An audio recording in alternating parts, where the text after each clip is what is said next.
Hello, good afternoon. I'm Reverend Jessica Vaquetta. My pronouns are she, her, and on behalf of all of us here at the Congregational Church of San Mateo, welcome. We know that there are many places that you could be on this beautiful Northern California day, right?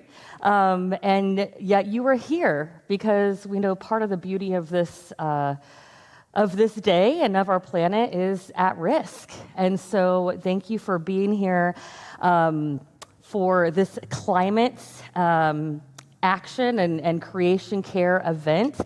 This is, while we are having it here at CCSM, this is put together by many different faith organizations on the peninsula. So if you are part of the planning team, or would you please just stand and we can give you a little acknowledgement and appreciation. Thank you so much. And I want to give a special thank you to our own environmental justice leader, Gary White, who organized this here at CCSM and I think invited many of you personally, or encouraged you to invite friends personally to join us here. You know, before we get started, given that this is a gathering of people of faith, or maybe you do not practice a faith, but we are gathered here as faith leaders, I think, and climate leaders and advocates in our area. And I just want to invite us to take a moment to pause in silence. We woke up this morning to devastating news and watched bombs being dropped across so many places and homes and schools and hotels. And we trust that God is where we can only be in prayer. And so whatever your practice may be, I invite you to turn now to the divine as we hold our siblings and our neighbors around the world in God's light and love.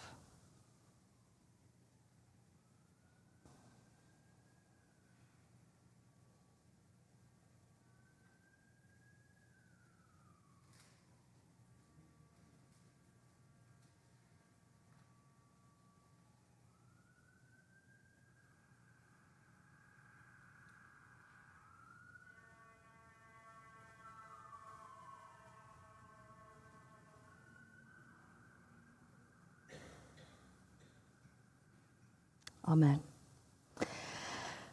Cheryl, I would like to invite you up now, one of our event organizers, who will do a few more introductions and explain a little more about what the day will look like, I believe, correct?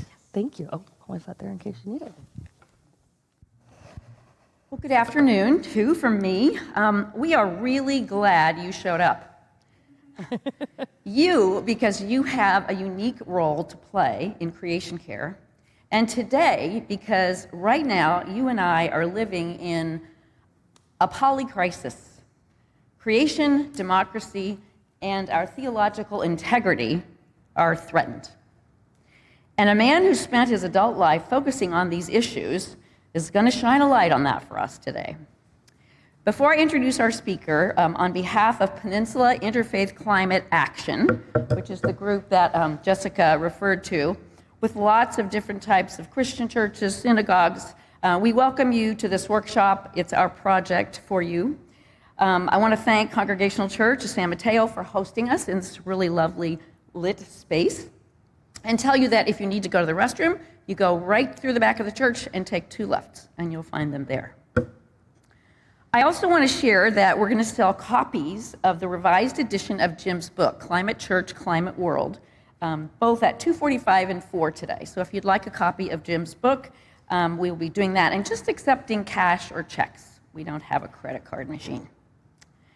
So today you're going to have some aha moments. Jim Antal is going to let you in on a perspective that he built as he led the United Church of Christ Massachusetts Conference for 12 years. Jim supervised 400 churches and urged them to preach on climate change once a month. Jim will show us that we can do bold and significant things, like he did in 2017 when he wrote a resolution opposing Trump's withdrawal from the Paris Climate Accord. and the UCC passed it with a 97% majority. Before that, Jim wrote and promoted a UCC resolution to divest from fossil fuels, the first of its kind in the nation. Jim also will illustrate how activism is connected to spirituality, a concept he's embodied since the first Earth Day in 1970, all the way to 2017, when Yale Divinity School honored Jim with the William Sloane Coffey Award for Peace and Justice. He credits Henry Nouwen, whom he served as a teaching assistant at Yale Divinity School, with making the connection between activism and spirituality. All this experience, achievement, teaching skill, and perpetual activism comes in a delightful package. You're going to enjoy Jim's powerful but gentle insight and his warm wisdom. So let's please welcome Reverend Jim Antal.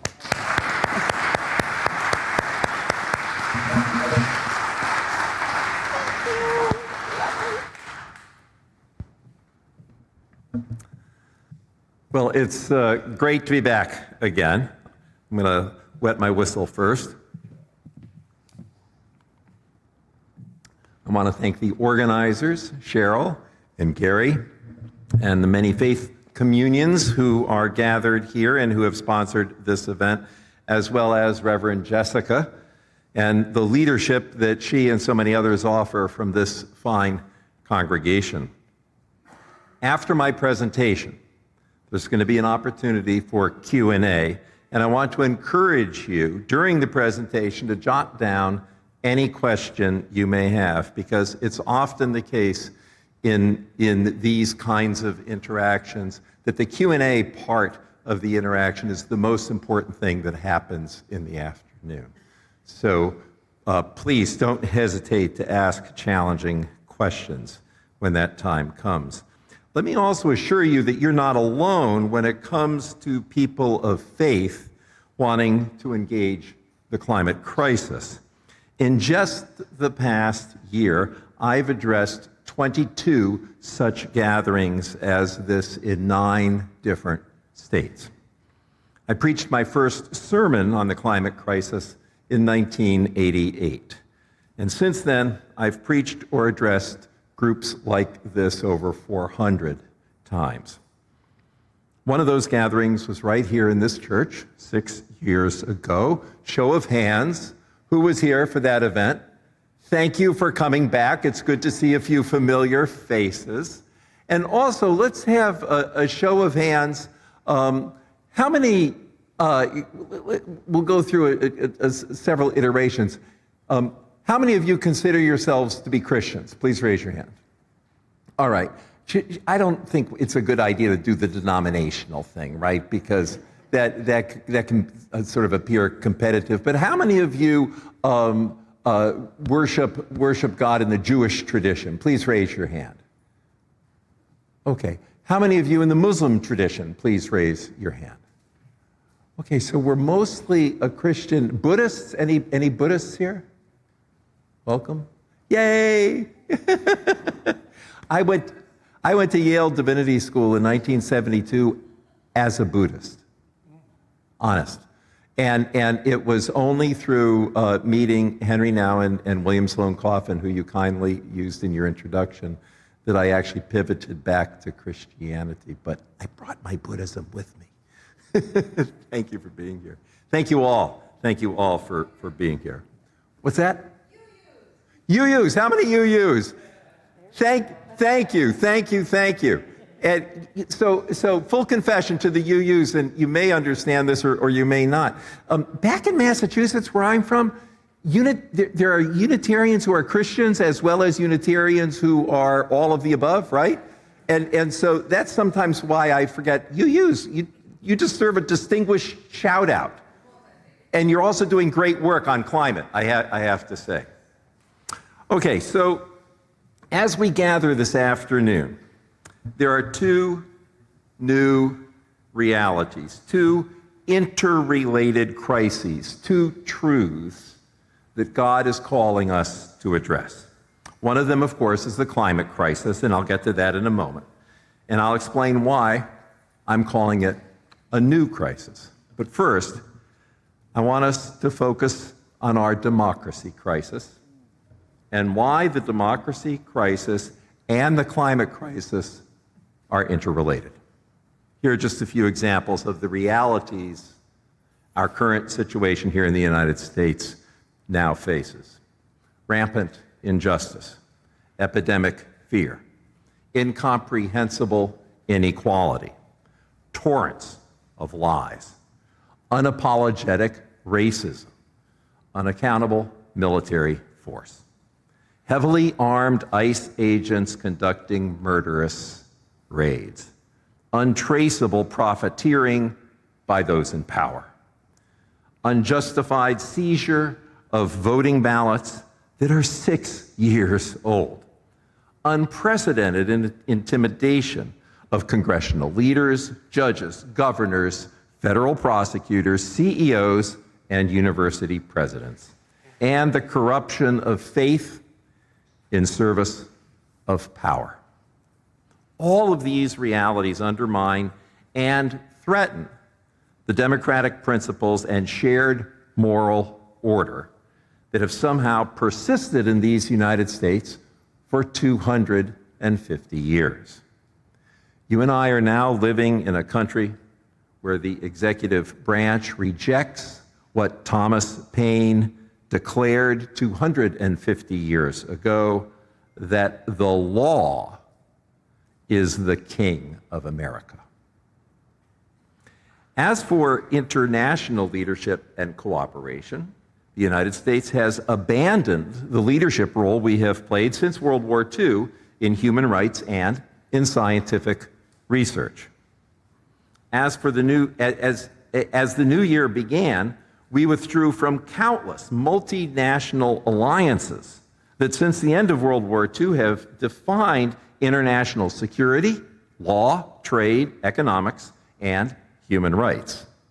And on February 6th, something that even the most careful news hounds may have overlooked, for the first time in 54 years, the world's two major nuclear weapons powers, Russia and the United States, are no longer bound by any strategic arms control treaty.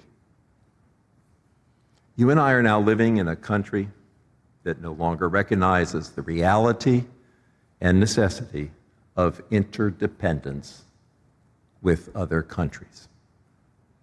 And one thing more. When we read about the deletion of vast amounts of government data, including CDC health records, Department of Education statistics, global warming data, labor reports and census data, or we see nationally known reporters arrested for doing their job, or we visit the Smithsonian or a nearby national monument and find that the history we learned in school has been erased. We need to understand that you and I are now living in a country where the people in charge believe they are forever changing not only the traceable history, but the facts themselves and reality itself. But as weeks turned to months, while the people of America were witnessing a dizzying sequence of unprecedented violations of every moral value, ours or any democracy depends upon the people in charge, encountered something they never imagined and certainly didn't expect. The solidarity, courage, goodness, empathy, generosity, endurance, and selfless sacrifice of the people of Minneapolis. And all of this driven by an unbending and disciplined commitment to nonviolence. The people of Minneapolis provided America with a workshop on how to live out the most basic moral instruction the universal principle that can be found at the center of every world religion, the golden rule. Love your neighbor as you love yourself. Trained and coached by their clergy, as well as by others who had taken to heart the teachings of Martin Luther King Jr. and Gandhi, the people of Minneapolis have shown the world that democracy in America has a future, even as we recognize the 250 years of our past. In a moment, I'll return to what the people of Minneapolis can teach the climate movement. But first, I want to briefly share with you what is new about the climate crisis. It wasn't enough to withdraw from the 2015 Paris Climate Accord. Last month, our president announced the U.S. withdrawal from the international treaty that constitutes the legal foundation for global climate cooperation. In case you missed it, the EPA no longer regulates pollutants. Its mission now is to promote the sale of oil, coal, and gas. So it should come as no surprise that a few days ago, the White House ordered the Pentagon to use our tax dollars to buy more electricity generated by coal and to keep several of the dirtiest coal-burning power plants online. For 25 years, the best climate scientists have produced a national climate assessment every few years, but no more, since our leaders now regard the climate crisis as a hoax. An area of federal lands and waters the size of 1/3 of the continental United States has been newly opened for oil and gas drilling. Wind and solar projects have been halted. Companies have canceled more than $32 billion in planned clean energy investment. Our premier climate laboratory, located in Colorado, has been shuttered. And 2 weeks ago, the Environmental Protection Agency erased the bedrock scientific finding that greenhouse gases threaten human life and well-being. The EPA no longer is regulating greenhouse gases. All of this is new.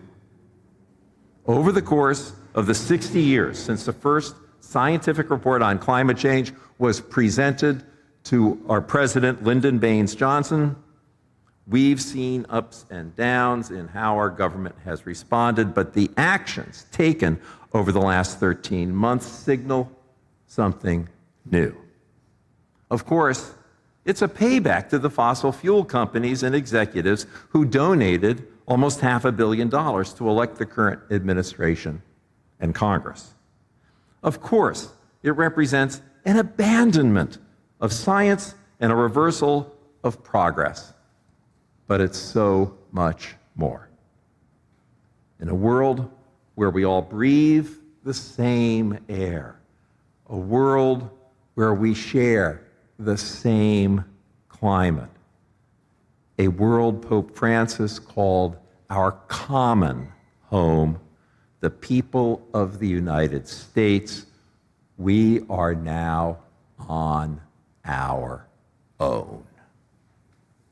In a world with a billion-year-long history of interdependent life, the people of the United States, we are now on our own.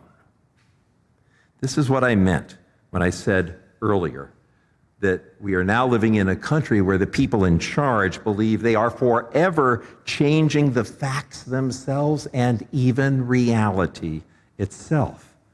Not only is this an assault on every justice issue people of faith care about, this is an assault on truth itself, including an assault on both science and reality itself.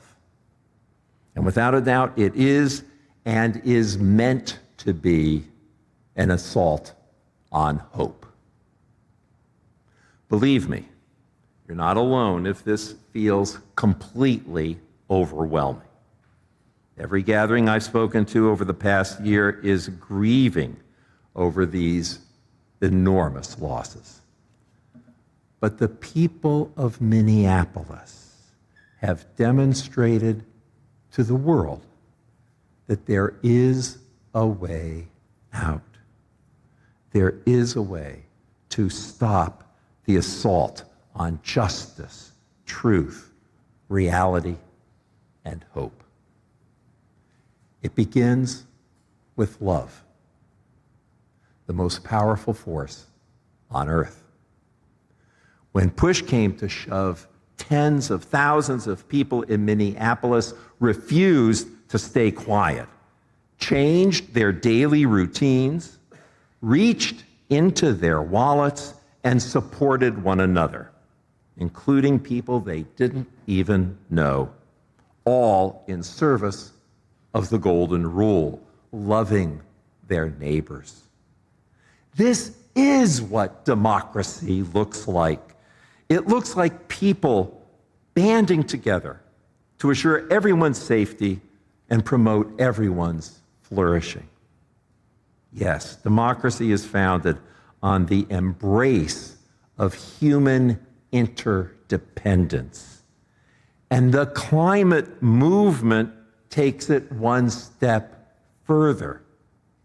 The climate movement recognizes what Rebecca Solnit calls a democracy of all beings. The climate movement understands that all of life is connected, what Joanna Macy calls the web of life. The climate movement understands that we really do all live at the same address, with the number 429 emblazoned above every door and dwelling. That's the number of parts of CO2 in the atmosphere. The climate movement embraces the reality that, like it or not, we really are all in this together. Can the climate movement be inspired by the people of Minneapolis? Across the country, Americans are applauding the essential leadership role played by the clergy, the congregations, and the ordinary people of Minneapolis. By their courage, persistence, and love, they have given us a powerful understanding of what it means to be a loving neighbor, as powerful an understanding of that as anything of Mr. Rogers' stories, or even as powerful an understanding of that as the story Jesus told of the Good Samaritan. Can the climate movement be inspired by their witness? Can their demonstration of love of neighbor inspire us to witness to a love of all creation with a similar kind of courage, persistence, creativity, generosity, endurance, and self-sacrifice? Love is the motivation. Love, appreciation, awe, gratitude, wonder, mystery. This is what we feel when we encounter God's creation. All of these are the motivation. Democracy is the megaphone. Freedom of assembly, freedom of speech, speaking out on behalf of those with no voice, like people of color living in so-called sacrifice zones, or like oceans, or forests, or rivers, or animals, or like future generations. As we've seen in the people of Minneapolis, our voices, our bodies constitute the Archimedean lever that can move those with power, the corporations, the ruling class, and the governments. And one thing more, from the streets of Minneapolis. The courageous people who have poured into the streets brought with them not only their voices and their bodies, they brought with them their phones. And they have shown the world the truth. Many of you will recognize one of Jesus' most important declarations. You will know the truth, and the truth will set you free. Adherence to truth is the foundation, the precondition of our freedom. As Tim Snyder reminds us, when we abandon the facts, when we find ourselves unable to tell the difference between disinformation and reality, we will have forfeited our freedom. My final lesson from Minneapolis is this. The people of Minneapolis refused to accept their situation as normal. They resisted our human capacity to normalize almost anything. With each passing season, while more and more people recognize that climate change is making the weather more extreme, the vast majority of Americans are passively accepting this new and threatening reality as we reset our baseline of what we consider to be normal. The same can be said about droughts, floods, food shortages, climate migration, and other shocks to the system that upend our expectations. Too many of us are willing to adapt to almost anything, to normalize almost anything in order to hold on to our old story. But if we are to have a free and livable future, like the people of Minneapolis, we must refuse to normalize what is happening, not only to our common home, but also to our shared democracy. We must recognize what Martin Luther King Jr., Hannah Arendt, and others warn, that our lives begin to end the day we become silent about the things that matter. In a recent post, UCC leader and public theologian Cameron Trimble put it this way. She reminded us that justice is not passive. It requires action, voice, courage. Remembrance matters. Remembrance is sacred. Let's do a call and response and say their names. Renee Good. Alex Preddy.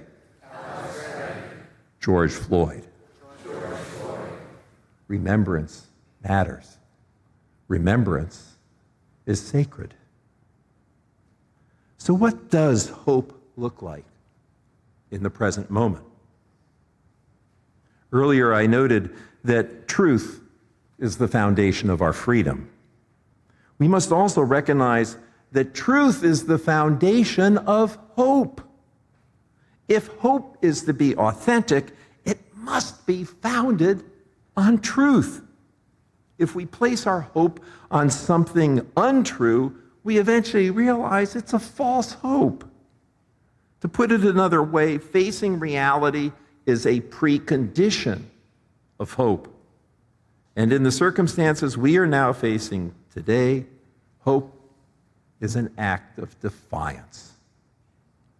Because I believe that hope is the most important contribution people of faith can and must make as humanity confronts the climate crisis. It's critically important for us as people of faith to stare reality in the face. That's the first thing. And the second thing is this. When we stare reality in the face, let's be sure to celebrate the scientists and the engineers who continue to assure us that humanity now has all the technology we need to transition to a fossil fuel-free, clean, and sustainable energy economy. Let's celebrate how economically stressed countries like Pakistan, of all places, are leapfrogging into clean energy. Let's applaud the people of Australia, who, beginning this July, will receive 3 free hours of electricity every single day. Here in America, we could enjoy a similar benefit if we could organize our utility companies. Here's an option. The cost of batteries for electric cars and as a backup for solar has plummeted over the past few years. Plus, scientists have recently developed new recycling processes so that 99% of the nickel and cobalt found in those batteries can be recovered.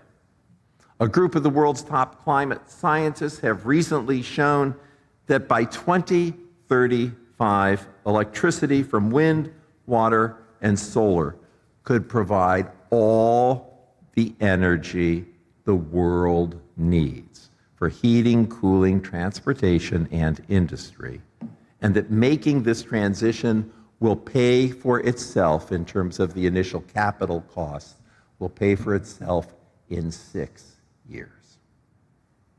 Not only that, but as we make this transition, we can address economic and racial inequities, and by doing so, we will reap benefits far greater than the costs. And in case you missed it, the premier journal Science named the spread of renewable energy around the planet as its 2025 breakthrough of the year. I could go on, but here's the point. Along with Bill McKibben and countless others, I have little doubt that the world will run on sun and wind 40 years from now. But our job is to complete that transition one heck of a lot sooner. And to do that, we need to embrace hope in the shape of courage. Courage that is born in a loving relationship. Courage that is renewable. Courage to meet every challenge with faithfulness. Courage to receive Jesus' most frequent admonition, fear not. Courage to speak out on behalf of justice. Courage to tell the truth in a culture awash in lies. Courage to recognize and to join with others to declare that's not normal. Courage to cross the abyss between our current story and the new story that God is calling us to create. Yes, it will take courage for our generation to live into a new story. But as it turns out, we've been born at a time when the continuity of creation is coming undone. As it turns out, we are living on what I call the hinge of history. We are the first generation to foresee and the final generation with an opportunity to forestall the most catastrophic consequences of climate change. It's time for our generation to accept a new vocation.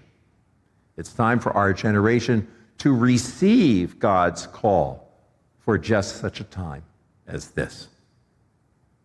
Let me say a word about vocation.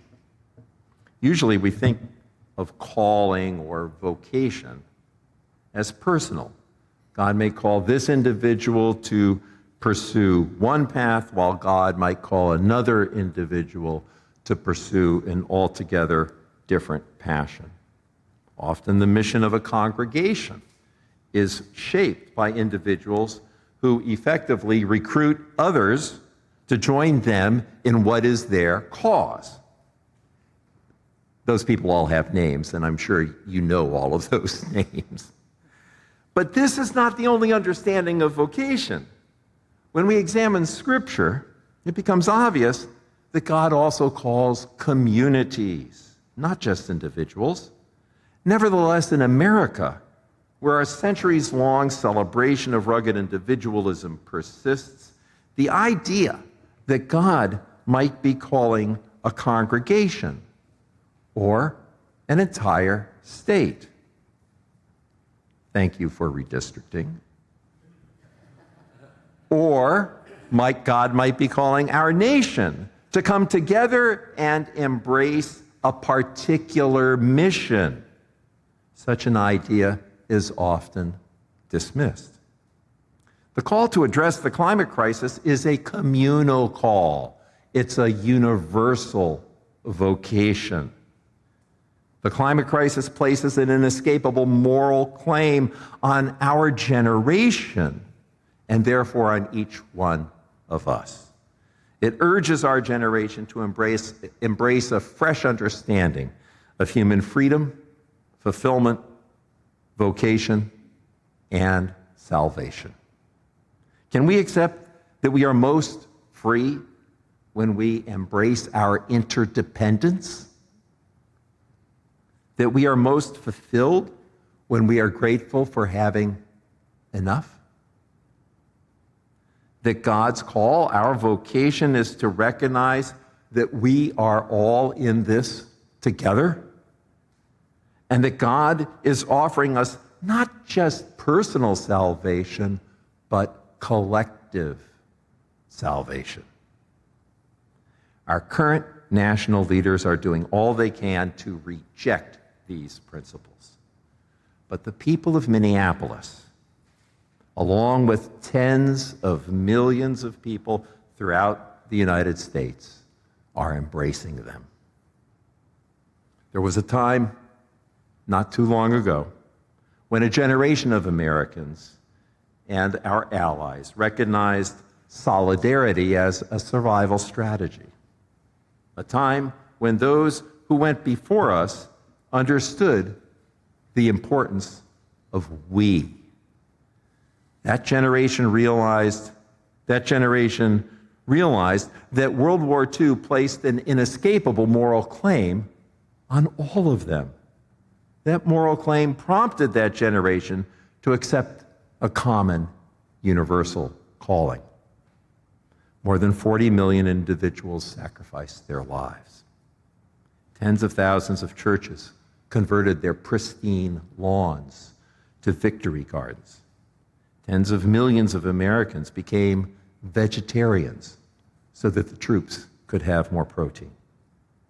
Recognizing that civilization itself was at risk, people came together, accepting the reality that we don't get to do what we want, we have to do what needs to be done. For this reason and others, the young adults of that generation came to be known as the greatest generation. The God of many names is calling everyone who is alive today to recognize that our generation, no matter what generation you may be part of, that our generation has a vocation, a common and universal calling. It's time for people of faith to make God's call to restore creation and advance climate justice an essential part of our identity, so that we can leave a fair and stable planet for our kids and grandkids and for future generations. It's time for each of us to accept that we often have more influence than we recognize. It's time for us to call upon our gifts, our energy, our time, our skills, our networks, and our assets as we join with others in doing what urgently needs to be done. It's time for our generation to conjure the tireless resolve needed to reverse our current course so that we may restore our common home. As we've seen in Minneapolis, Clergy, as well as every community leader, have a special role to play in inspiring their people to initiate this pivot in identity, self-understanding, and vocation. As a source of inspiration for engaging this new vocation, I want to share something from a New York Times op-ed piece called "Stopping Climate Change is Hopeless, Let's Do It." I don't need to continue. You got it. After enumerating many of the most depressing aspects of climate change, the authors declare, we're perfect for this job. If the human species specializes in one thing, it's taking on the impossible. We are constitutionally equipped to understand this situation. Now, understanding is one thing, but taking action is another. The authors describe how spiritual practice can help us exchange some of our current habits for new practices and disciplines that have the power to be salvific. They believe that the path out of this mess will lead us to become a more beloved community. The work that is required of us would endow our lives with some of the oldest and most numinous aspirations of humankind: leading a good life, treating our neighbors well, imbuing our short existence with timeless ideas like grace, dignity, respect, tolerance, and love. The authors continue. The climate struggle embodies the essence of what it means to be human, which is that we strive for the divine. Another good news testimony comes from climate scientist Simon Donner. In his recent TEDx talk, Professor Donner invites his audience to recognize that we are living in a moment of immense opportunity, and that using our imagination is the key for solving the climate crisis. Just as prophetic imagination was at the center of Jesus' life and teachings of the prophets he so often quoted, we are now living at a time when we too must embrace prophetic imagination. We too must address systemic injustice.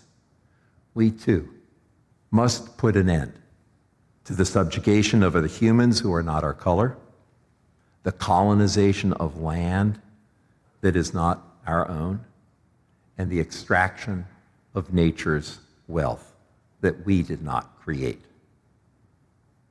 At a time of ideological division and runaway oligarchic government, perhaps God is calling all of humanity to unite as we recognize that we really are all in this together. Yes, God is calling us to expand our imagination and join with others as together we begin to live out a new story, a story that rejects the plutocratic purveyors of this polycrisis, a story that protects and cares for the least of these among us, a story that restores justice and upholds the rule of law, a story that recognizes and respects the image of God that is found in every person, a story that protects and restores God's great gift of creation. And as you live into that new story, let your life be a sign of defiant hope, rooted in love, committed to justice, immersed in gratitude, infused with joy, expanded by courage, propelled by wonder, and always seeking truth. Because the truth will set you free, free to make full use of all your gifts and capacities in partnership with others to protect God's great gift of creation. Let the people say, Amen. Thank you.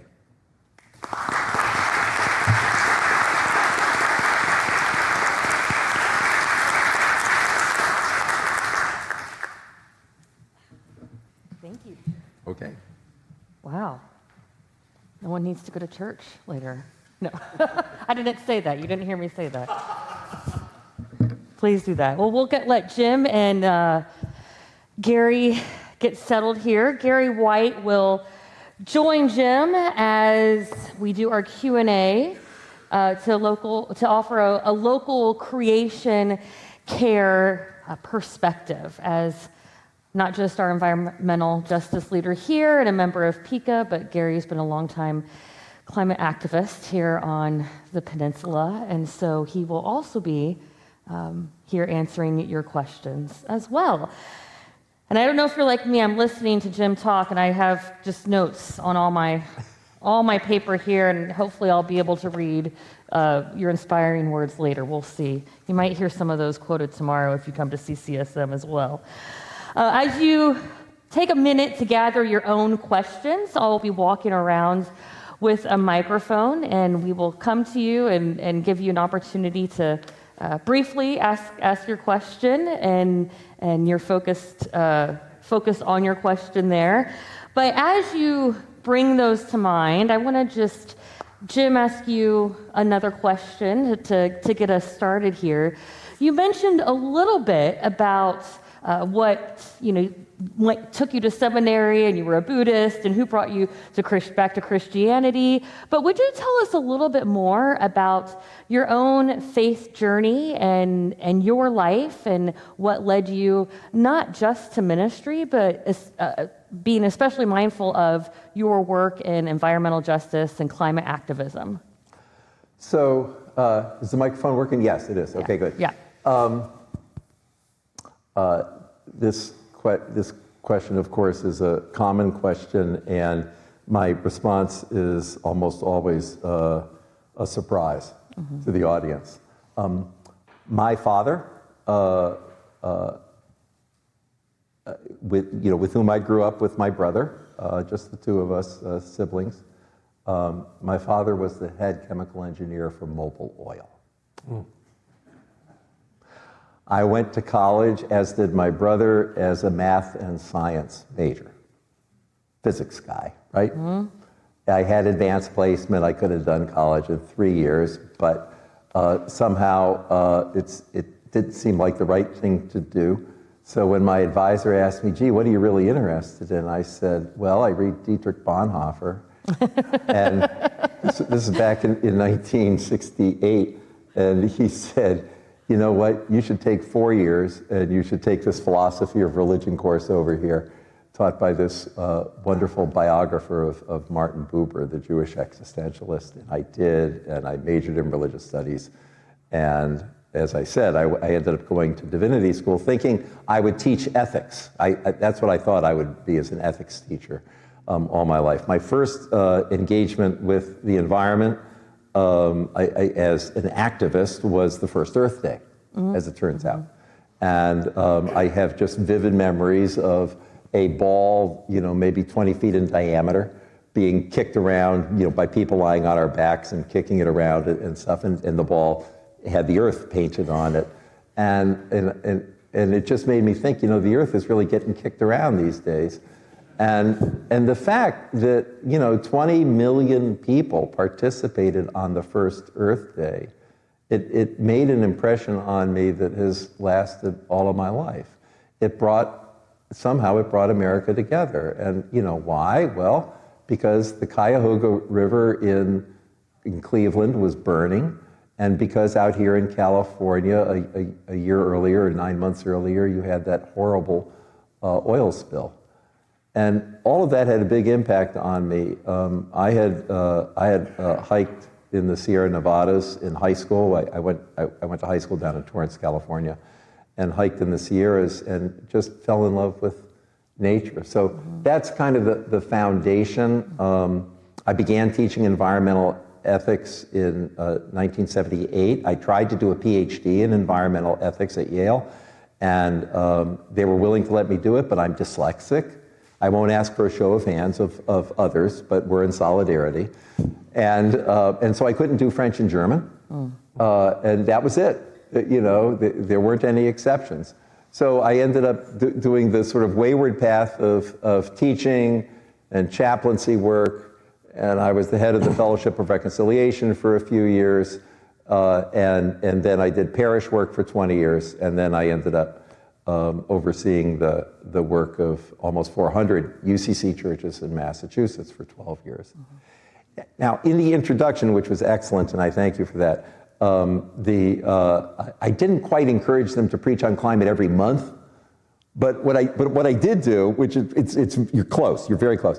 What I did do was, like in a gathering like this, imagine if you were all pastors. I would ask you all to come up, and they'd bundle up here together in a bunch, and I'd say, so how many of you preach on climate, let's say once a month? Would you go down to the end over here? And then if you preach on climate maybe 4 times a year, stand here. And if you've never preached on climate yet, go over there. And the whole bunch of them went over there. No surprise. This would have been in 2008 I began doing that. And then I would look at that group, and I'll look at you, Pastor, and say, if you don't preach on climate change, back then I would say, at least, I might have said at least once a month. If you're not preaching on climate change at least once a month, then in 10 years, at 10 years, as it turns out, it's like 5 years ago, then 10 years from now, every sermon you preach is going to be on grief. Because humanity will be overwhelmed by how much we have lost. Now, the final thing I want to say in conjunction with this is to link what I just said to my talk, which is, this is the demonstration of how able we are to normalize almost anything. If somehow we resisted normalization, if we resisted that, all of us would be completely caught up in grief over the difference between the world we were born into and the world we inhabit today. We'd all be caught up in that grief. But we can normalize almost anything, and that's why I made that such an important point in my talk. Okay, I wandered a little bit. That's okay. If I may ask a follow-up question. Sure. So naming that, we are living every day in grief, are we not, with what's happening in our world and our communities? And yet, we know that hope is an action, but it's so alive in the way that you speak. How do you navigate your grief and also offer just such a word of hope for all of us? That's a very personal question, and my wife, who is with us today, could testify to this. We live in Vermont. We live amidst beauty, and that beauty restores my soul on almost a moment-to-moment basis. And just as it is restoring my soul, because of all my work in this area and my sciencey orientation, I know how in jeopardy this specific piece of beauty, this specific animal's life, this specific manifestation of God's creation is. I know that jeopardy, and it's that tension. In a way, I guess it just defines almost every moment of my conscious waking. Yeah, and it's okay. Yeah. It turns out. Yeah, your question also prompts me to realize something. Back about the same time I first spoke here, like about 6 years ago, I read an essay. I can't remember exactly who the author was, but what the author made the case was don't think that grief will necessarily pull the rug out from underneath your activism. It turns out by facing your grief and allow surrounding your grief with care and concern, it might re-energize your activism. And that, as soon as I read that, I said, oh yeah, that's me. which is my answer to your question. Yeah. That's good. Thank you. Gary, did you have Yeah, let something me you add want to add? something about hope. You know, on a local level, when I work with, let's say, our green team, the environmental justice team here at CCSM, or I get together with climate activist friends and colleagues around the Bay Area, and we talk about hope, what we try to sort of phrase it in, and Jim spoke to this, is an action word, doing things. That if you just have hope in a very, very general sense, it seems almost naive, and people will pick up on that. How can you be hopeful? Things are so bad. But the real important step is to take action, be informed about what's going on, learn as much as you can about it, as painful as it might be, as awkward as it might be to talk about. Hardly anybody really talks about climate change or creation care unless they're, in a group having to. So taking action, I think for me and for the groups that I've worked with here, really make a difference. Thank you both. Thank you both. There was a, yes, yeah, we can, it's good to clap. Jim, what you mentioned about, leaning into it and Gary, being around people and that being energizing. There was I think it was a NPR interview with a woman a couple of weeks ago that went viral who said the same thing. It's so much harder when we isolate ourselves and when we take a step back, and then we really feel helpless and hopeless, and the fear becomes overwhelming. And so, yeah, I wish I could remember who said that. Well, I know we've had a couple questions up here. I hope you have your questions gathered. I'm going to start coming around. So if you are able and could stand as you ask your question and just say your name, that would be great. And Hi, my name's Elaine Salinger. I am a total climate activist. I volunteer over 40 hours a week. And I know Gary through Citizens Climate Lobby. He used to be the chapter leader 10 years ago, something like that. Pretty much. Anyway, as another Citizens Climate Lobby member, you know how valuable Citizens Climate Lobby is in terms of educating us in assessing legislation, to take a step back, look at the big picture, and see what's really going to be helpful, despite red lines that other groups might not like, or that we don't even like, but the big picture is good. And Citizens Climate Lobby is very good at training ordinary, everyday Americans to take action and reach out one-to-one with their legislators. So is the church doing this? This is an important question. Do you want to take it first, Gary? No, you. So we, there may be other questions that explore other dimensions of this. So I'm not going to say everything I want to say right now, but I want to respond directly. America is about to enter new territory in relation to the capacity of religious institutions to participate in elections. And what I'm referring to is it has always been the case that a church or synagogue or mosque could in fact advocate for or go against a legislation that was being proposed.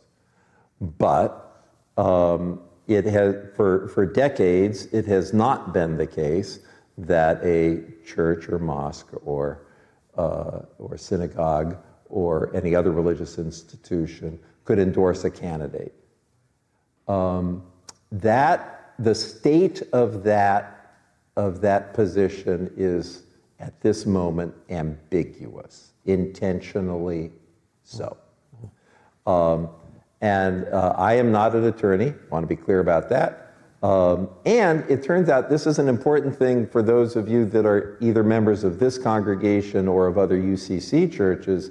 Our United Church of Christ national attorney is not the attorney for any particular congregation. She is the attorney for the denomination. So peculiarly, she can't even advise your congregation because she's not your congregation's lawyer. You with me?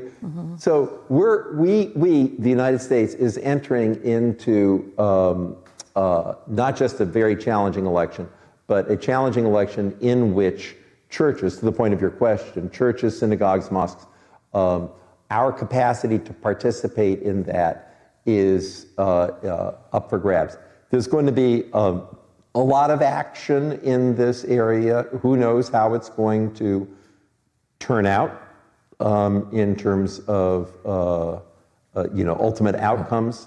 That's about all that I'm prepared to say. I kind of a stay tuned. Do you want to add anything, Gary? I'm ready to talk now.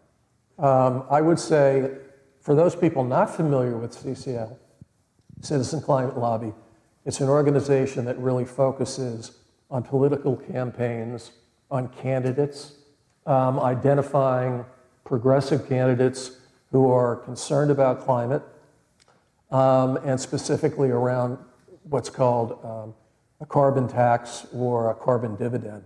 But per your question, Elaine, I would say within our church here and within the tradition of UCC, as I understand it, there's always been a kind of a sacred social action element.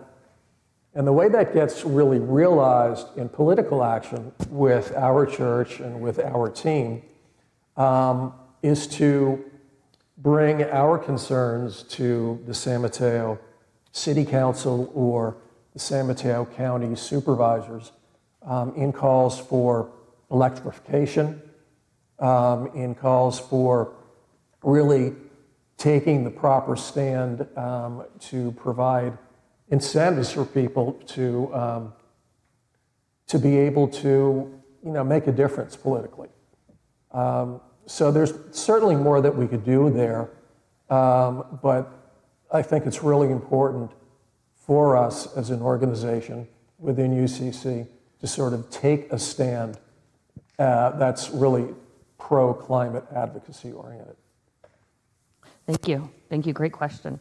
I'm going to go here first, looks like to Charlie, and then Cheryl, if you want to start coming around that way. There you go. Thank you. Hi, my name is Charlie. In my observation, it seems like a minority of people are climate deniers who are very hard to convince otherwise. Another minority of people are climate activists, and the great majority of people are in the middle and not activated generally. So what has been effective in your experience at getting some of those people more activated? Like, what can we all do to help activate others? So something really important has happened in the past 12, maybe 15 years that, because of the nature of our media, has gotten almost no attention. It relates to your question. And that is, over the past, I don't know if it's 12 or 15 years, the Yale Climate Communications Group, they've been operating for 25 years now, and they have attempted to do polling every 2 or 3 years, trying to measure what are the percentages of Americans who are in these different categories. And what has happened over the past 12 years or so is that the percentage of Americans who are climate deniers has shrunk from double digits. I don't remember these numbers exactly, but it's something like 15% of America, down to single digits. So, I mean, who would imagine that there are less than 10% of Americans who are climate deniers in given what's going on in Washington these days and everything? Yeah. But that's a fact. Meanwhile, on the other end, in terms of climate activists or climate concerned, if you bundle those two groups together, that group has expanded so it is now something like 45% of Americans are either climate activists or climate concerned.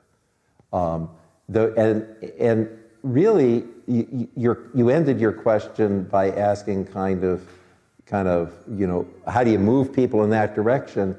And it turns out, with the exception of the past 13 months, 14 months, we've lived in a context in which there's been enough freedom of the press that people have been getting the message.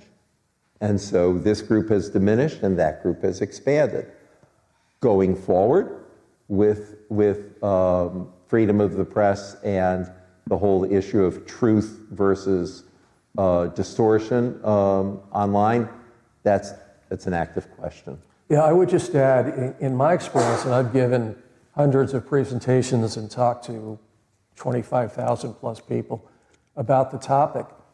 And we're fortunate that we live not only in California, but Northern California and the Bay Area nonetheless. So it's the bluest of the blue of the blue. People get it.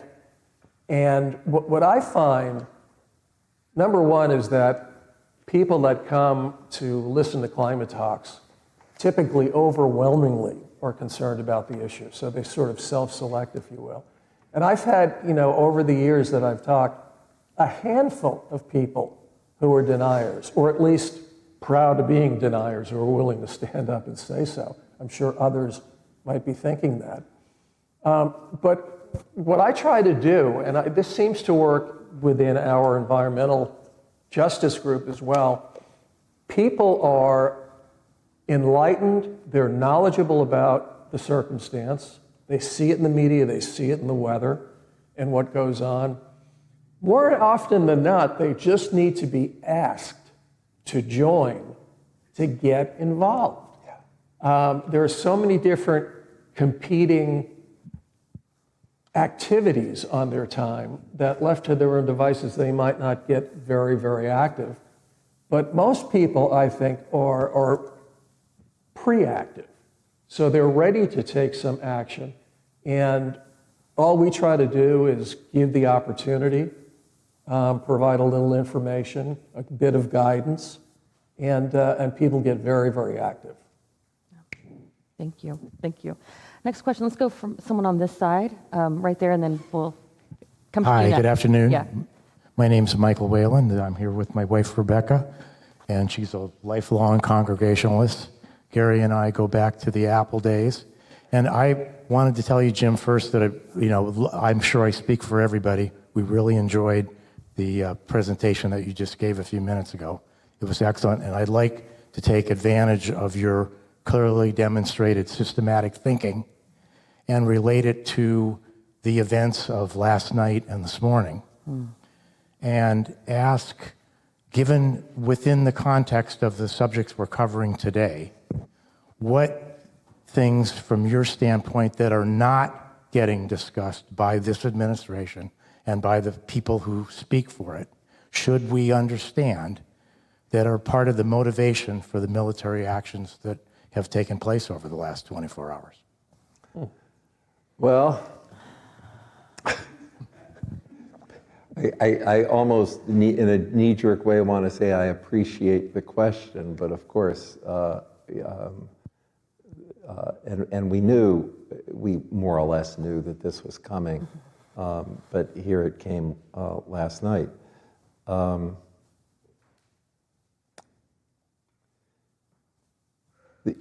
In a word, this war is a distraction.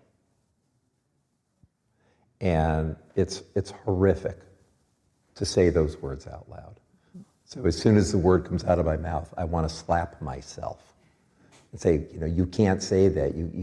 I've been a pacifist all my life. And yet the motive, you used the word motive, the motive for this war is a distraction. The other word that I would say is this war may become a justification for actions that could have an impact on our elections, justification for any number of possible actions.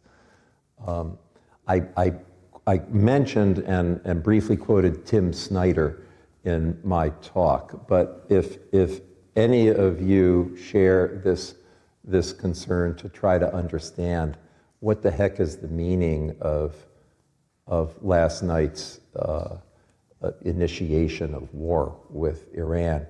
Or if you're just trying to understand what the heck's been going on in the country for the past 14 months, I would urge you to do what I've now done since, I guess, 2016, which is to read anything that Tim Snyder writes. Tim Snyder, for decades, was arguably the foremost historian at Yale University. And about a year ago, he and his wife, who is also an academician on authoritarian governments, they moved to the University of Toronto. And that's where they teach now. And the reason they moved there, it almost brings tears to my eyes as a Yale graduate, it brings tears to my eyes. Tim's sort of simple expression was, in this moment, in the sort of the current circumstances of the world, he and his wife wanted to be teaching at a public university. And I go into that level of detail to further illustrate my talk about vocation. Here's this guy, Tim Snyder. He has like the fattest head I've ever encountered, right? And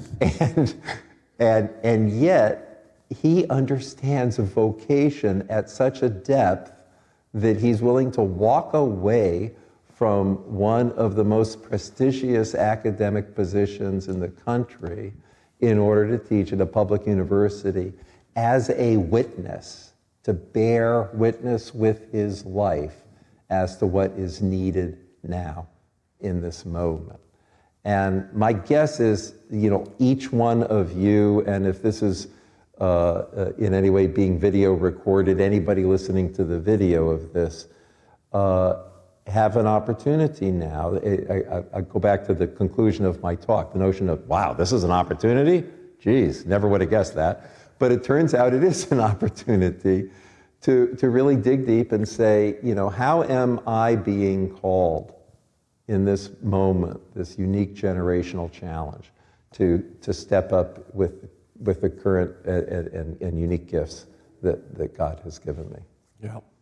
The part of this manufactured war that bothers me the most is yet it's another layer that people have to deal with. And in terms of what I'm concerned about, the environment and the climate, it makes it harder and harder to focus on it. I mean, we all have a particular amount of focus or ability to sort of concentrate on one thing or another. And so this obscures the fact that while all of these adventures are going on, things are getting worse and worse and worse very, very quickly. In fact, right now, climate destruction is picking up its pace. And so if anything, we need to do more, not less. So these diversions that obstruct are the things that bother me the most. And these diversions also impact the climate. It's not, this is our home, we are a web, and all of it is connected to each other, and That's right. It's so hard. Yeah. Gracia, and then we'll come to the back. Yeah, thank you. Hi, my name is Anna Wagner. I go to the First Unitarian Church of San Jose, so sorry for shouting out UUs, but I don't know, we're special. I also work for Green Faith. So Fletcher says hi. Thank you for supporting us. It's interesting what you're saying about climate and the diversions and all these other things. And we've had to kind of pivot at Green Faith, a multi-faith climate justice organization, to work on democracy and work across issues in this moment because we realize we're not going to be able to get any climate legislation passed at the federal level anyway until we get a different administration. But my question is more about the climate justice piece. I'm just curious to hear you dig in more on that. You said we're all in this together, which I totally agree, but sometimes people say we're all in the same boat, which some of us are in a yacht and some of us are on a piece of wood floating in a typhoon. And it makes me think about how in the disability rights movement, they say nothing about us without us. And the people that are hit the first and worst are the least responsible in our country and around the globe. And how do we really be in right relation with the justice dimension of this climate justice movement that we're building. How can we be in allyship? There's many of us in this room that just at a glance, I would say there's a good number of white folks. And, how do we work across difference in the best possible way and come in with humility? And I think you kind of get the question, but how do we do it? What are your learnings on, being humble and being in justice, the dimensions of climate? Thank you. So you've really phrased the question in a lovely way. It's really, if you're in the water on something more than a stick, then it's time to pay attention to those who either only have a stick or maybe just flopping around. And so my first response to your question is, we need to really pay attention, as Scripture suggests, to the least of these among us and their plight. And whatever religion, practice of religion you may have, that's foundational. And so that's the first response. On a more practical answer to your question, one thing the United Church of Christ has done, we first got involved. This story relates directly to what you're asking. We first got involved with climate justice, before that term was cast, back in 1984, I think it was, when a bunch of women farmers, 90% of them were women farmers in I forget if it was North Carolina or South Carolina, they were protesting that dump trucks filled with PCBs and other pollutants were being dumped on land that then drained into their farm fields. And so they came out by the hundreds, and our denomination, the United Church of Christ, sent a staff member down there, Ben Chavez, who was one of the few men who joined them when hundreds of them were arrested and thrown in jail. And from his jail cell, Ben Chavez, shaking on the bars, said, "This is environmental racism." And what that did was it helped a whole lot of people who would never make that connection and could maybe never talk to a person who would be subjected to what these farmers were being subjected to. It helped them realize, there's this dimension of this issue that I care about that actually affects people I may never know, but that I should be an advocate for. And so that's one way in, if you will, to what you're saying. Gary, you might have some things to add to this. The thing that comes to mind for me with environmental justice is the challenge of identifying and then partnering with a group or a church, an institution that represents underprivileged people. It could be the Black community in East Palo Alto or in East Menlo Park, where it kind of behooves us, and this is something that we haven't really done effectively yet, but need to, is to create an alliance with an organization that represents lower income people in the Bay Area, because not everybody's a billionaire, and to take action, because there are still things happening on the ground environmentally at their church, in their community, in their backyard, that we should really help pay attention to. But it's challenging, but it's something that we really have to do.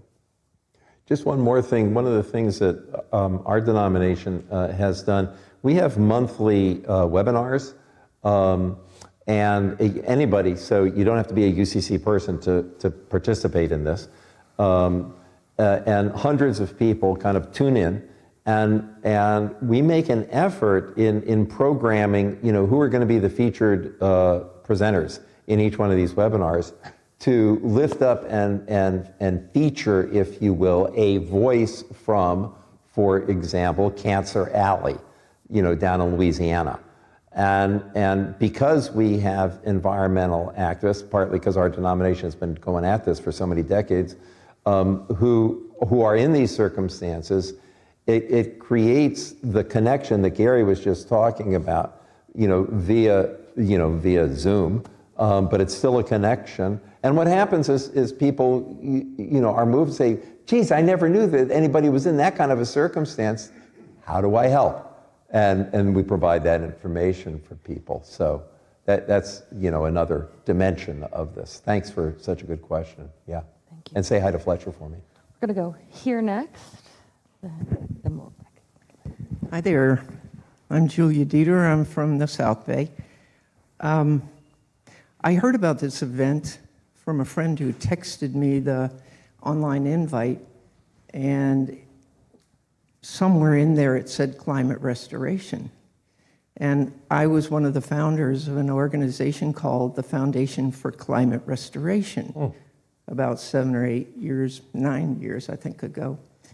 But first of all, I want to say how much in admiration I am for your decades of work in this area. And I know I'm speaking to many people in this room as well. You're going to get me crying in a minute.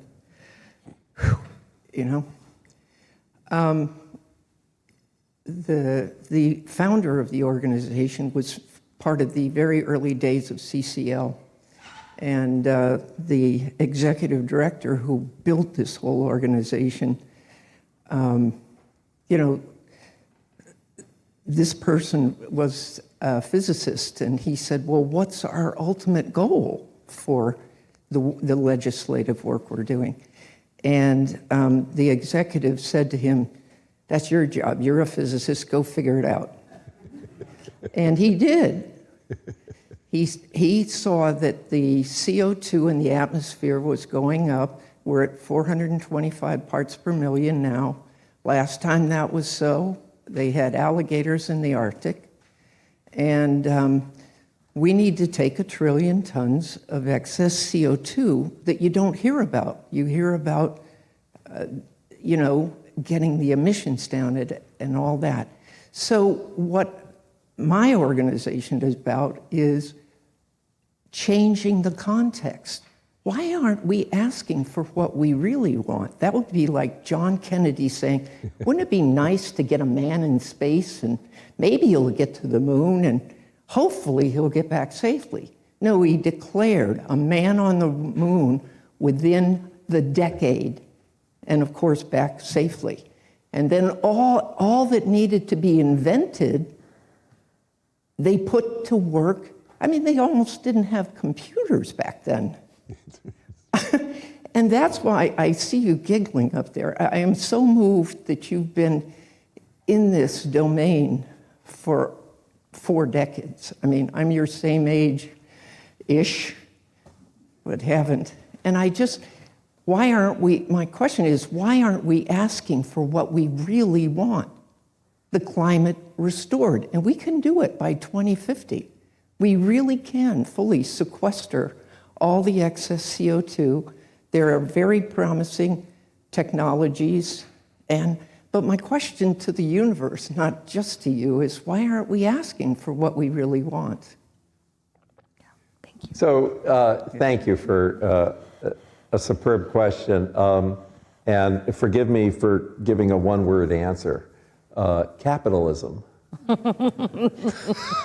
I mean, the problem is that it turns out, as I say in my book, the enterprises that built the modern world, the energy source that built the modern world, is also going to kill off life as we know it if we don't do something about it. And my background in physics and math aligns me with the person that you're speaking of, who I actually had the opportunity to meet back when your organization was being founded. We met in Philadelphia and had an interesting conversation, to say the least. The pivot, in relation to this, the most important thing I said in my address is the work done by a Stanford researcher, Mark Jacobson, who has shown that the world can make, every single country in the world can make the necessary transition by 2035, and within 6 years, it will pay for itself, because it will require enormous capital expenditure. And the problem, the reason we cannot make the pivot is because we don't want to redirect our capital. But if we were to redirect our capital, we could make the pivot. We have all the technology we need. That's what is so insanely frustrating about our current circumstance. You want to add something to that, Gary? Pass. 3 more. Yeah, but we'll have more questions. I want to ask these first, and then we'll come back. So save it. Oh, right here. Yeah. Hi. My name's Yvonne, and I'm actually from Santa Clara County, not San Mateo. Oh, wow. And that's not related to my question. My question is, everything's happening all at once. And how do you get, we've got people being killed in the streets, we've got a war, we've got everything that we grew up thinking was advanced is now being destroyed. How do you get people to think not in priorities, but almost intersectionally? We have had times in our history, like during the civil rights movement, we had Dr. King and Rabbi Heschel were not just civil rights, but also anti-war. How do we get people thinking stripes instead of, like Maslow's hierarchy type thing? Let me start this one. Well, go please. Yeah. The one thing I would say is that not all people can do all things. I mean, there is so much on our plate right now. If you're conscientious, if you're a social activist, if you're a climate activist, or just generally concerned about it. And I don't try to pretend that everybody that I meet has climate on the top of their agenda. In fact, polls are showing now that it's 18th or 19th on a list of priorities for most Americans, which is obscene.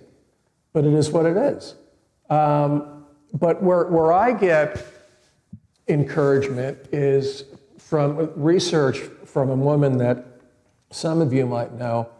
Her name is Chenoweth, and she's a social researcher from Harvard.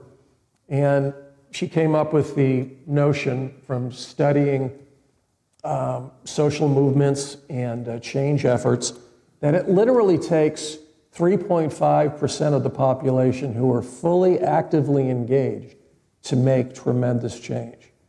So I try to remember that and not think that we need 50% or 100%. That's never going to happen, and especially with people of lesser means, they're doing whatever they can to put food on the table or take care of their families. But if we can have a smaller minority of very, very intense, focused activists, we can get a lot done. And just to add to Gary's point, as many of you know, last fall there was a day that took place when about 7 million Americans were in the street. And as I said in my talk, when the population was much lower, it was only 200 million, there were 20 million people in the streets. So if we go for this 3.5% thing, we're talking about roughly 10 million Americans. And there's a date coming up, March 28th, that something's supposed to happen. What? Did I hear somebody say something? Oh, yes. No Kids 3. That's it. And the challenge, to just double underline it, and it relates directly to what you said, and I want to go back to the history that you cited. The challenge is that on March 28th, that we be intersectional in our witness, the same way Dr. King was intersectional in his witness.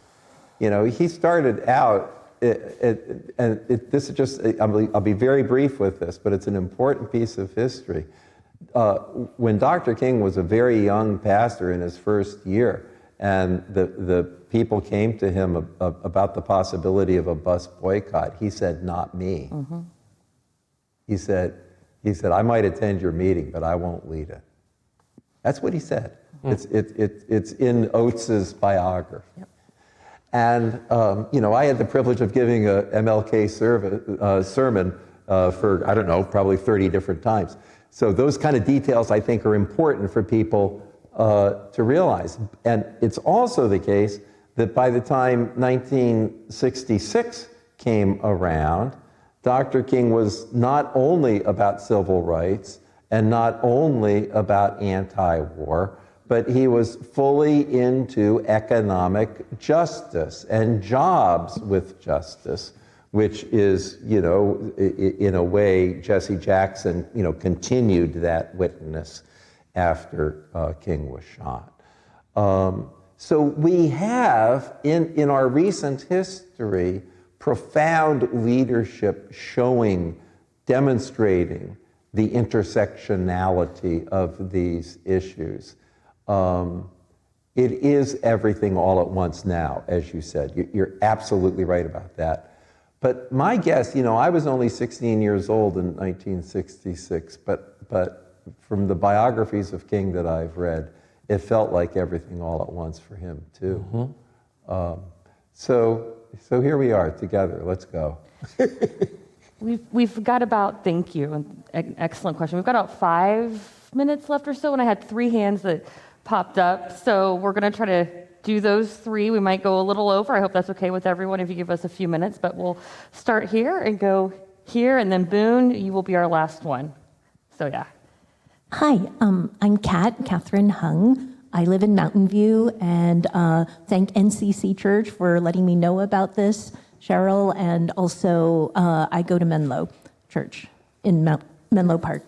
So thank you so much for today. I am heartened and learned, and yet I do have kind of a desperate question.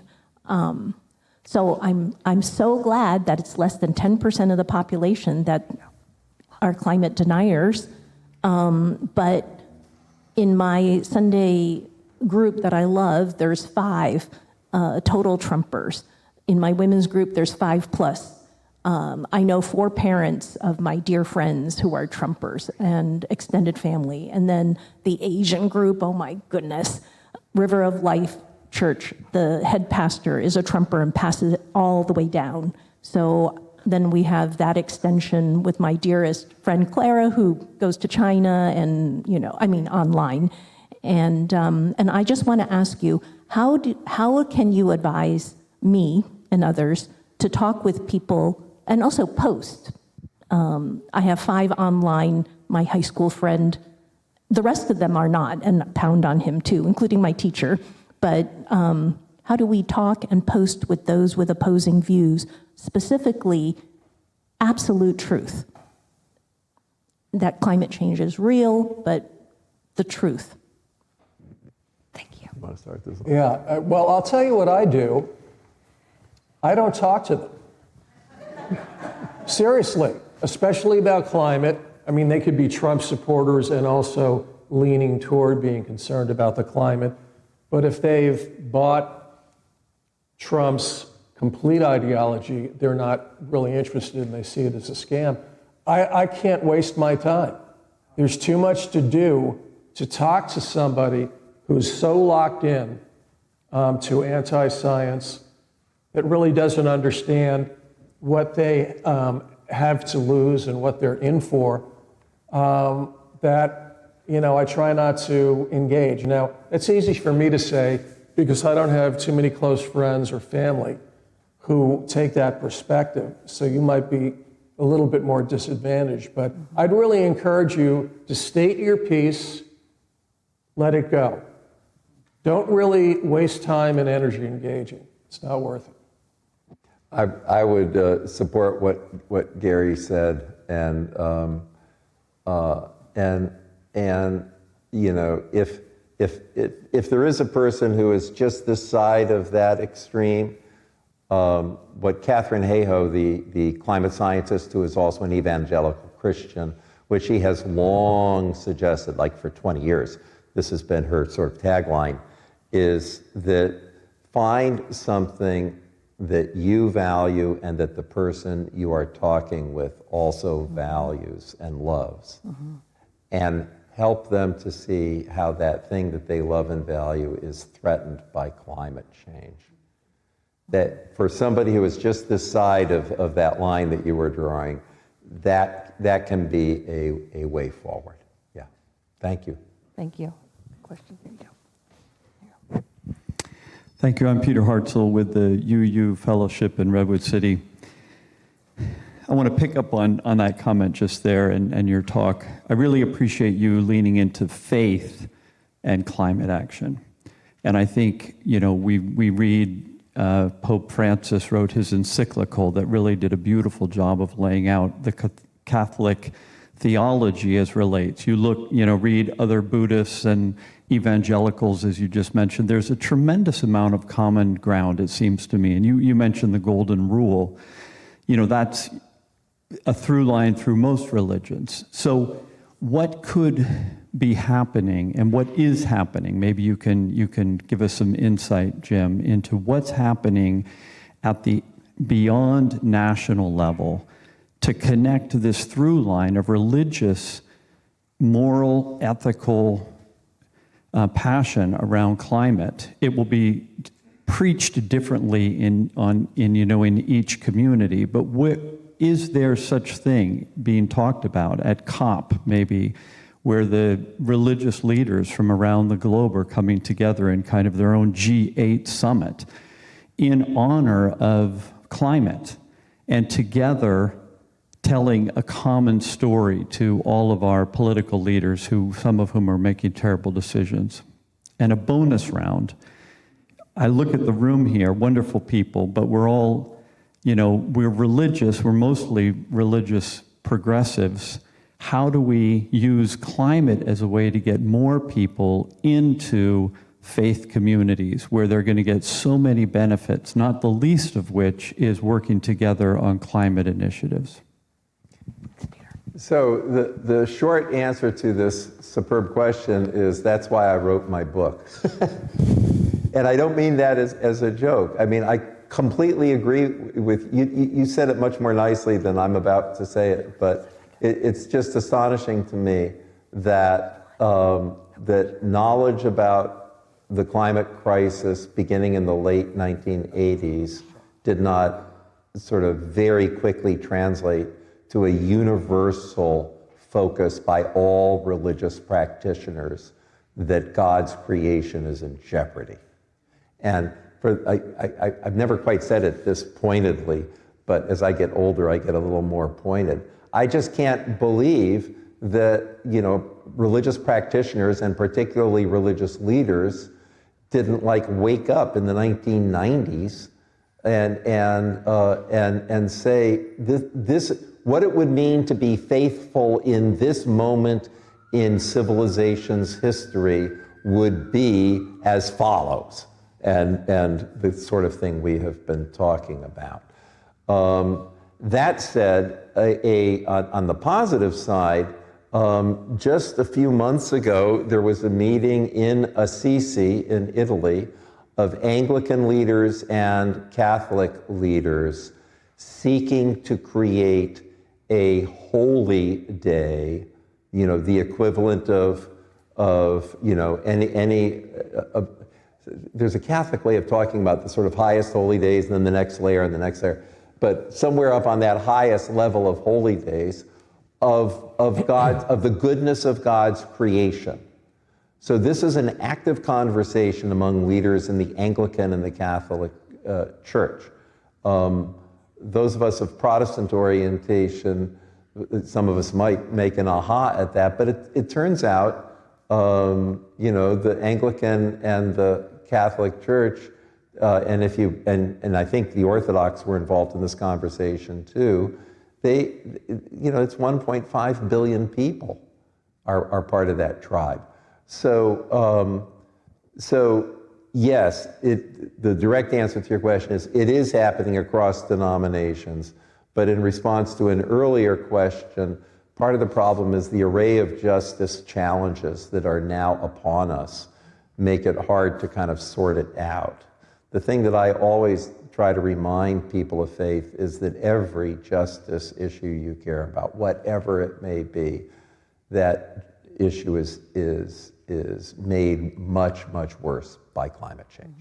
Yes, thank you. I'd like to end this segment We've got with an upbeat message. We have we have another. one last question that we need. Go ahead. So Go one ahead, last Boone. question, we'll have you in that piece. Yeah. My name is Boone Kang. I'm sorry, this is not a question, but I've written this for sharing that could be helpful for the workshop topics. I have been a disciple of Jane Goodall for 30 years. What you are preaching, quote unquote, is almost identical to what we have all learned from Jane Goodall. By the way, Jane's grandfather was a pastor. That's right. And my comment that has been summarized by AI, okay, through her relentless touring, writing, and speaking engagements, often alongside global youth leaders, we are talking about globality of this whole thing, Jane continuously shifts the narrative around climate change. She challenges the unsustainable nature of endless economic growth on a planet with finite resources and highlights the devastating climate impact of industries like factory farming. Her ultimate message, she passed away, as you know, in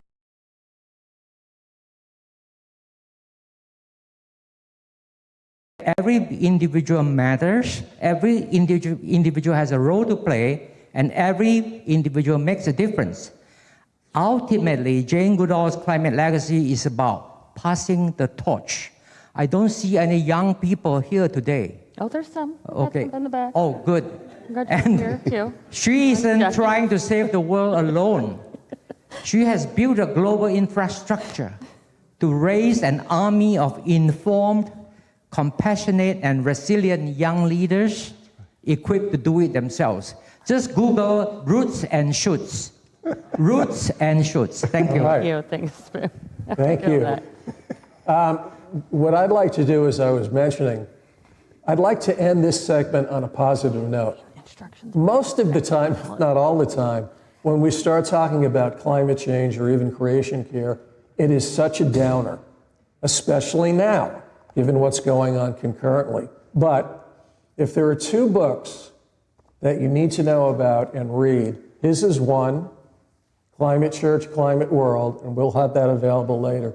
The other is a colleague of ours, Bill McKibben, who is probably the most preeminent climate activist in the country. He just wrote a book called Here Comes the Sun, after the George Harrison song. And what he points out are the amazing advances that are happening in renewable energy in spite of Trumpism. That's been happening right under our nose. So let me give you a few quotes. The cheapest way to produce power is to point a sheet of glass at the sun, and the second cheapest way is to let the breeze created by the sun's heat turn the blade of a wind turbine. Last year, 93% of all new energy brought online came from renewables. In 2024, 44% less natural gas was used to make electricity than only 2 years before.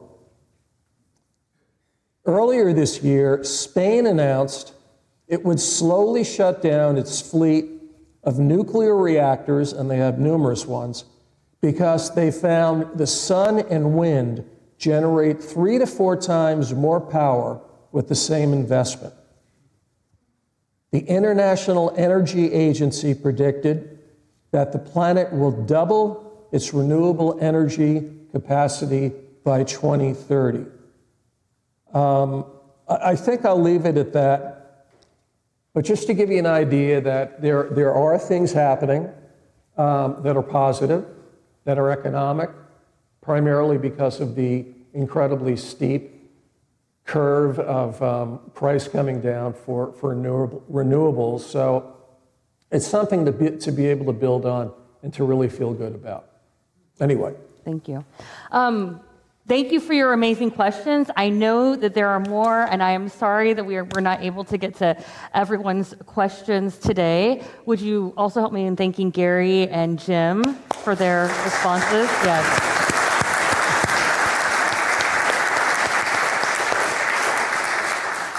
What a gift and a good conversation I think we've had. And thank you, Cindy, Jim's wife, for also joining us today. We didn't thank you earlier, but thank you for being part of this. Yeah. As you know, we're going to have a little bit of a break now where you can use the restroom, get something to drink, eat, buy a book, and then we'll be breaking up into smaller discussions group. Debbie, another member of PICA, is going to give a little more information about what that will look like. Applause to our wonderful speakers.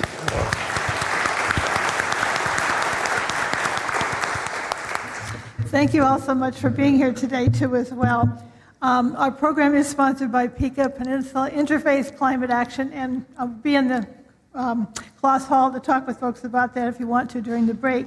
Right now, look on the back of your program. You'll notice that there are discussion groups, and that's your opportunity to start to talk with each other about what we can do to work together to bring about this better world that we want to see happen. And we'll have a 15-minute break, so about 3 o'clock we'll convene again into small discussion groups. So in the meantime, look on the back and decide which of the discussion groups you'd like to join. And as Reverend Jackie said, there are restrooms going down the hall and through that way, and then back in, you'll find them. And there's refreshments in Class Hall as well, so there's a chance to eat and talk and have a good time. So thank you all for being here, and we look forward to further discussions with all of you as we go through the next hour. Thank you. Thanks. Thank you. Okay.